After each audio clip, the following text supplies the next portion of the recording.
2023 के क्लैट में 1000 रैंक्स गई थी 80 to 85 मार्क्स के बीच। 2024 क्लैट में जो रैंक 1000 गई थी वो 90 मार्क्स पर गई। क्लैट 2025 में जो कट ऑफ गई थी ऑफ 1000 रैंक्स, 1000 से बात करते हैं, दैट वाज 87 मार्क्स, कितने around. You need to focus sometimes on your gut feeling. उसने हर एक क्वेश्चन को दो बार अटेम्प्ट किया, फोकस करना पड़ेगा। और इस वीडियो में मैं यही प्रॉब्लम का सोल्यूशन दूंगा आपको, तो watch till the very and. Hello everyone, my name is Mudit Chaudhary and welcome back to Study Anchor's Law YouTube channel. If you're a CLAT preparing student and आप मॉक्स दे रहे हो, I hope आप मॉक्स दे रहे हो क्योंकि देने चाहिए, बहुत इंपॉर्टेंट है।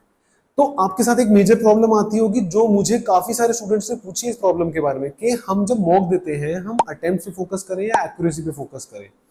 और इस वीडियो में मैं यही प्रॉब्लम का सोल्यूशन दूंगा आपको, तो watch till the very and.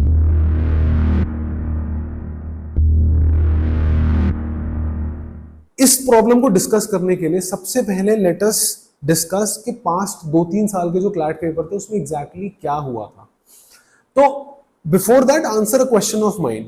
आप लोग जो भी ये पेपर दे रहे हो, आप एटलीस्ट कितनी रैंक एक्सपेक्ट कर रहे हो? आई एम होपिंग कि आप एटलीस्ट 1000 रैंक तो एक्सपेक्ट कर रहे हो लाने का, इसलिए आप इस पेपर के लिए प्रिपेयर कर रहे हो। Let me know in the comment section कि आपकी मिनिमम रैंक कितनी एक्सपेक्टेड है, क्योंकि उससे हमें पता चलेगा कितना level of effort you can put in. क्या आपकी मिनिमम लेवल ऑफ रैंक जो आप एक्सपेक्ट करो दैट इज 100 और इज इट 200 और इज इट 500 एंड उसके बाद इट इज नॉट एक्सेप्टेबल। तो you should know that. Now let us discuss कि पिछले 2-3 साल के क्लैट के पेपर कैसे गए, तो उससे आपको आइडिया लगेगा। क्लैट 2025 में जो कट ऑफ गई थी ऑफ 1000 रैंक्स, 1000 से बात करते हैं, दैट वाज 87 मार्क्स, इतने अराउंड।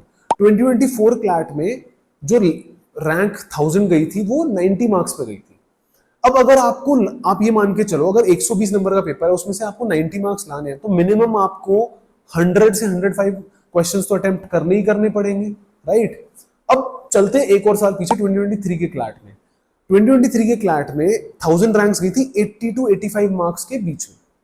अब इसका मतलब ये है उस साल में 150 मार्क्स का पेपर हुआ था, तो जो बच्चे उस साल 1000 रैंक्स लेके आए थे, 80 मार्क्स के आसपास थी लगभग, उनको मिनिमम 95 से 100 क्वेश्चंस उनको भी अटेम्प्ट करने पड़े, क्योंकि 10-12 क्वेश्चन हमें गलत भी होंगे और वो पेपर का लेवल वाज वेरी डिफिकल्ट।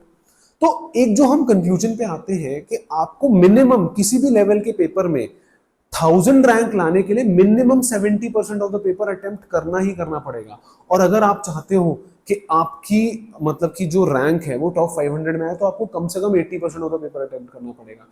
तो जो बच्चे एक्यूरेसी पे ज्यादा फोकस करते हैं, उस चक्कर में अटेम्प्ट्स कम कर देते हैं, यार it is not at all helpful. उनको फोकस करना पड़ेगा अपने अटेम्प्ट्स पे, बिकॉज आप इन तीनों साल को देख लो, जो बच्चे थोड़ा सा भी पीछे रह गए थे, उनके मतलब जिनके अटेम्प्ट थोड़े से भी कम थे, उनकी रैंक तो नहीं आई ऑब्वियसली, राइट। तो इसको डील करने के लिए I will also give you certain solutions है।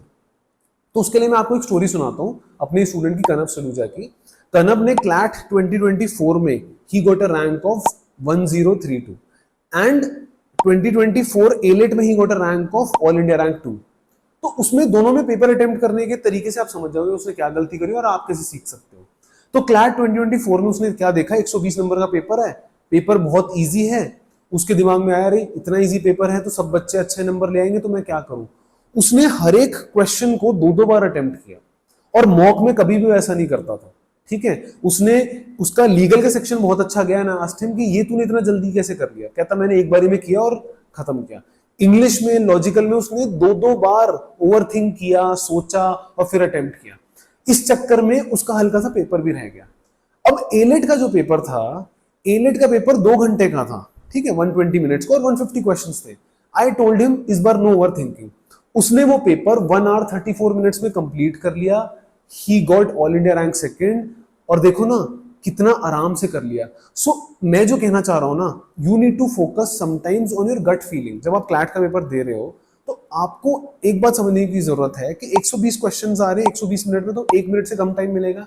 That means you need to at least have 30 second, you only have 30 seconds to solve the questions.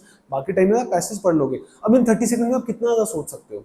I don't think आप ज्यादा सोच पाओगे। तो इसका मतलब when you are giving a mock, you need to practise वो gut feeling, मतलब वो स्पीड रीडिंग के साथ साथ स्पीड थिंकिंग के साथ सॉल्व करना है। और एक बार क्वेश्चन अटेम्प्ट कर लिए, मॉक दे दिया, उसके बाद देन एनालाइज कि आपने इन 10 क्वेश्चन अगर सॉल्व करे थे या 100 क्वेश्चन सॉल्व करे, इसमें कितनी गलती हुई और आपने क्या चीज नहीं करी ठीक से।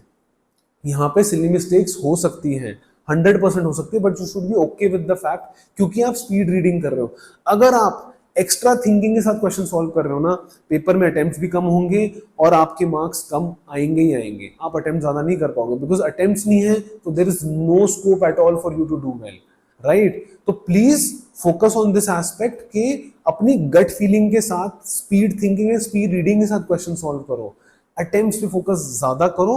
एंड हाँ, अगर आप स्टार्टिंग में मॉक्स अटेम्प्ट करो तो इट इज ओके, अगर आपके मतलब कि थोड़ा बहुत आप एक्यूरेसी पे फोकस करो, but once you given 5 to 10 mocks, it does not make sense at all कि आप एक्यूरेसी पे ही फोकस करो। You need to focus on your attempts, ठीक है। जो मैंने स्टोरी बताई और जो लेसन बताया, इसको दिमाग में रखो, I am sure it will be helpful, आपको पेपर में जरूर काम आएगा। If you have any other doubts, let me know in the comment section, and thank you so much.